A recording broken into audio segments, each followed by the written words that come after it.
E graça e paz, hoje estou aqui com um vídeo muito especial. Hoje, 10 coisas que não estão na Bíblia e para a gente ficar atento, porque muitas vezes a gente acha que isso é versículo, a gente fala na igreja, fala com o irmãozinho, mas não tá não. Pode até ter ensinamentos importantes nessas frases, mas elas não estão na Bíblia. A primeira delas é polêmica e eu já vi muito, tá?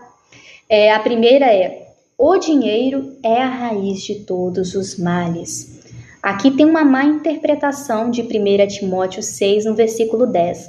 1 Timóteo 6, versículo 10 diz bem assim, ó: porque o amor ao dinheiro é a raiz de toda espécie de males, e nessa cobiça alguns se desviaram da fé e se traspassaram a si mesmos com muitas dores.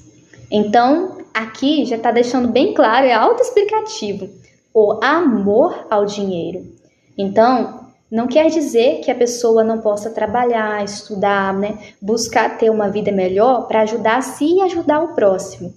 O dinheiro não é a raiz de todos os males, é o amor a ele, é fazer como a parábola do jovem rico, colocar as riquezas acima de Deus. Isso é pecado. O amor ao dinheiro que é a raiz de todos os males, ele não pode ser senhor na nossa vida, ele tem que ser servo. Quem tem que ser senhor da nossa vida e salvador é Jesus. A segunda, nossa, como eu já ouvi essa daqui: o cair é do homem, mas o levantar é de Deus. É linda essa frase, só que ela não é um versículo, é isso que é importante, gente. Por mais que as frases que eu mostre aqui tenham linhas de raciocínio certo, ela não está na Bíblia. O cair é do homem, mas o levantar é de Deus, não tá. Eu lembrei até daquela brincadeira, né? Tá na Bíblia, tá amarrado. Tá amarrado, não tá na Bíblia. Tem um versículo semelhante, né, a essa frase. Vou até deixar aqui para vocês, que tá lá no Salmo 145, que diz assim: o Senhor ampara todos os que caem e levanta todos os que estão prostrados. Salmo 145, versículo 14. Agora também lá em Provérbios 24, no versículo 16, pois ainda que o justo caia 7 vezes, tornará a erguer-se, mas os ímpios são arrastados pela calamidade. A minha calopsita no fundo querendo aparecer, gente. No último vídeo ela apareceu. A terceira, eu já vi muito. Essa aqui, todas estão falando que já vi muito. Essa daqui, ó: Deus escreve certo por linhas tortas. Eu acho que isso aqui é tão heresia, gente. Não tá na Bíblia, não é um versículo, né? É muito dito pelas pessoas quando algo não vai bem em suas vidas, mas isso aqui não passa de um ditado popular, né? Que atravessou gerações, tem sido pregado nas igrejas, mas como fosse uma passagem bíblica, né? Mas não é. A verdade é que Deus nunca escreveu por linhas tortas, né? Deus é perfeito. Tudo que ele faz é perfeito. Ele criou tudo bom. O ser humano que após o pecado, né? Que após ter pecado, que tornou o mal em seu coração, porque o pecado gerou a morte. Mas Deus não escreve por linhas tortas, jamais. Tudo que Deus faz é perfeito.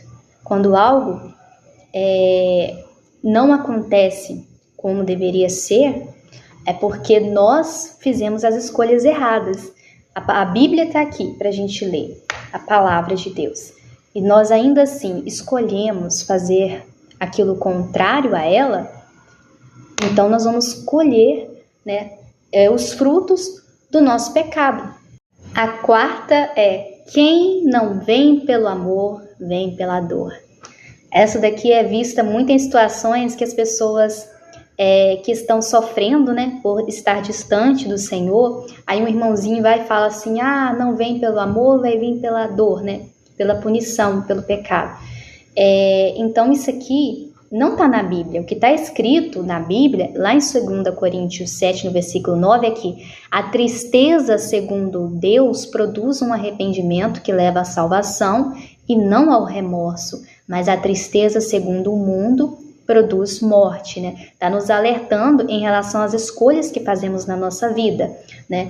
Então, isso aqui não é um versículo, quem vem pelo amor, vem pela dor. Isso é um dito popular e que tem adentrado aí em algumas igrejas, mas não é versículo, tá, gente? Tem que ter muito cuidado com isso. O segundo é: o pouco com Deus é muito, né? É verdade que a matemática de Deus é diferente, né? Quando a gente lembra lá da multiplicação dos pães e dos peixes que alimentaram aquela multidão. Só que isso aqui não é um versículo, o pouco com Deus é muito. A passagem bíblica que é muito usada para poder dar justificativa a essa frase, alertando como se ela fosse um versículo, o pouco com Deus é muito, é lá em Provérbios 11, no versículo 24, quando diz bem assim: há quem dê generosamente e vê aumentar suas riquezas. Outros retêm o que deveriam dar e caem na pobreza. Então, gente, isso aqui não quer dizer, né, que seja um versículo. Um pouco com Deus é muito. Muitos pregadores têm usado essa frase como passagem bíblica para iludir e aproveitar da boa vontade das pessoas que estão menos instruídas, né, na palavra de Deus. O pouco com Deus é muito? Claro que sim, mas isso não está na Bíblia e você deve ficar muito atento para não ser enganado pelos falsos profetas. O sexto é dando que se recebe.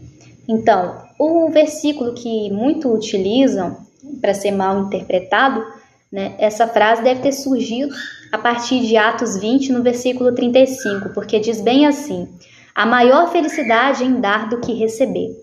Então, provavelmente deve ser daí que surgiu, né, como se essa frase fosse um versículo.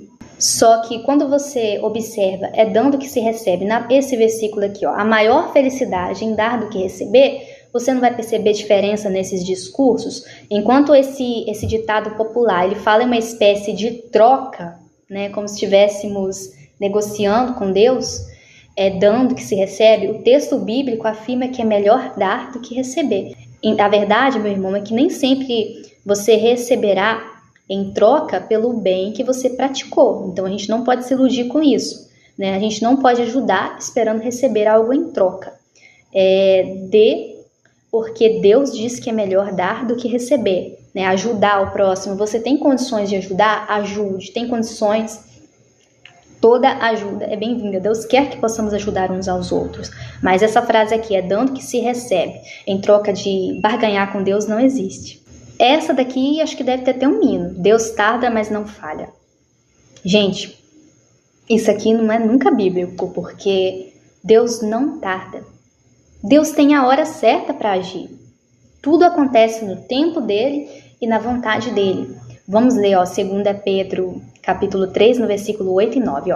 Não se esqueçam disso, amados. Para o Senhor, um dia é como 1000 anos, e 1000 anos como um dia. O Senhor não demora em cumprir a sua promessa, como julgam alguns. Pelo contrário, ele é paciente com vocês, não querendo que ninguém pereça, mas que todos cheguem ao arrependimento.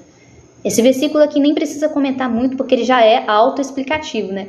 O Senhor não demora em cumprir sua promessa, como julgam alguns. Então, gente, não. Esse versículo aqui não está na Bíblia. Deus tarda, mas não falha. Esse daqui, acho que é até antibíblico. O 8 não cai uma folha da árvore sem que Deus queira. Esse daqui eu já vi muito, né? É porque muitas vezes a pessoa não fala por mal, mas é porque escuta pregadores pregando sobre isso, né? E não estuda muito a palavra de Deus a fundo, aí acaba confundindo e acreditando. E já vai levando aquilo por toda a vida como se fosse um versículo, né? Não cai uma folha da árvore sem que Deus queira. E, na verdade, o que a Bíblia diz é lá em Lucas, capítulo 21, versículo 17 e 18. Todos odiarão vocês por causa do meu nome. Contudo, nenhum fio de cabelo da cabeça de vocês se perderá. Então, esse daqui é bíblico, nenhum fio de cabelo da cabeça de vocês se perderá. né? Realmente, nenhuma folha de árvore vai cair sem que Deus queira, porque nada acontece sem a permissão do Senhor. Só que é importante a gente lembrar que por mais que esses ditados populares, né, tenham sua relevância, eles não são um versículo. O problema está nisso, em colocar, né, essas frases como versículo. A nona, eu já vi bastante isso daqui também. Esforça-te e eu te ajudarei. É verdade, né, que esse termo, esforça-te, é encontrado na Bíblia. Deus já disse muito isso, né? Mas nenhum deles é acompanhado por eu te ajudarei. Né? Por quê? Porque Deus não faz barganha. Ele não precisa que nós nos esforcemos para ajudar e para nos livrar. Ele simplesmente faz porque Ele é Deus. Deus, Ele não aceita suborno. Né? A palavra de Deus nos diz em Deuteronômio 10, no versículo 17. Pois o Senhor, o seu Deus, é o Deus dos deuses e o soberano dos soberanos. O grande Deus, poderoso e temível, que não age com parcialidade, nem aceita suborno. O 10º e último é: Jesus é o médico dos médicos. Sim, Jesus realmente é o médico dos médicos, né? Jesus faz tudo Ele pode fazer. Só que dizer isso como um versículo, isso aqui é errado, né? Porque no Novo Testamento nós percebemos vários milagres que Jesus realizou que a medicina não pode explicar, né? Ele curou enfermidades que sequer os médicos sabiam como solucionar aquilo. Mas isso não é um versículo. Ele levantou coxos, Jesus ressuscitou os mortos, curou doentes, mas não há nenhuma passagem que afirme que Jesus é o médico dos médicos. O mais próximo disso que está na Bíblia é lá em Mateus 4, no versículo 23. Jesus foi por toda a Galileia, ensinando nas sinagogas deles, pregando as boas novas do reino e curando todas as enfermidades e doenças entre o povo. Então, pessoal, é isso aí, irmãos. Eu espero que esse vídeo, além de mostrar para vocês as frases mais comuns que acreditamos ser versículos, possam ser esclarecidas e que eu também já acreditei que algumas eram versículos, né? Através de vídeos que eu já vi postando, que eu fui me atentar, gente, passei 20 anos acreditando nisso. E depois, né, a gente percebe que por mais que a gente estude a Bíblia, ainda tem coisa a mais para a gente estudar, né? Porque a palavra de Deus, todas as vezes que nós lemos, nós aprendemos algo novo, mas também vai um bônus, ela não se renova a cada manhã. É a misericórdia do Senhor que se renova a cada manhã. Amém? Que Deus te abençoe, fica na paz e até o próximo vídeo. Ao som da minha calopsita no fundo.